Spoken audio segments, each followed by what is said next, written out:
et toujours, libérer les patients de leurs angoisses, mal-être et dépendance. L'hypnose est de plus en plus présente dans le milieu médical, paramédical ou éducatif.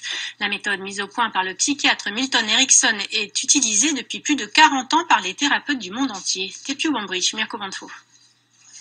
Comment gérer son stress, ses angoisses, ses dépendances à la cigarette ou autre drogue? Comment réussir ses études ou dépasser ses peurs? Selon le psychiatre Milton Erickson, chaque personne possède les ressources nécessaires à sa guérison, sa réussite.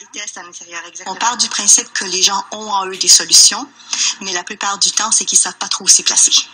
Donc, on va demander à l'inconscient d'aller chercher dans les bonnes pièces, dans les bons tiroirs, dans les bons placards, tout ce qui a été remisé, mais qui est encore là. Et que là, on a besoin. Donc, on en a besoin, on va aller le chercher. À Tahiti, une école défi PNL, technique dérivée de l'hypnose ericksonienne, a ouvert ses portes. Le personnel entier d'une clinique à Tahiti a été formé à la programmation neurolinguistique, une approche en douceur des patients dans le respect des individualités. C'est quelque chose qui est accessible pour tous et il y a ce souci de pouvoir communiquer encore mieux avec les autres, de pouvoir créer des objectifs et de les atteindre, de pouvoir gérer le stress, les émotions, de pouvoir prendre la parole en public. Il y a plein de choses qui se passent effectivement. À l'hôpital, le Centre du traitement de la douleur met en pratique l'hypnose et il y a quelques mois, des thérapeutes métropolitains en visite ont parlé de l'intérêt réel de cette technique sur le traitement de la douleur chez l'enfant. Une motivation suffisante pour ce médecin du service réanimation. C'est vrai qu'il y a beaucoup de malades qui sont dans le coma, qui sont inconscients et ceux-là, ça ne va pas s'adresser à eux.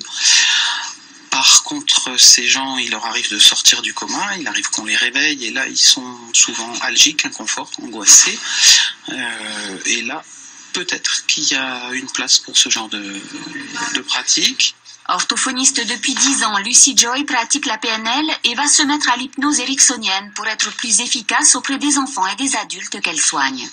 Il n'y a aucune manipulation dans l'hypnose. Pour moi, c'est plus l'utilisation de métaphores et une façon d'utiliser le langage qui va amener une prise de conscience et peut-être une confiance en soi, une persévérance ou un gain de motivation. Une thérapie qui demande peu de temps, même pour les problèmes lourds, et qui fait école dans le monde entier.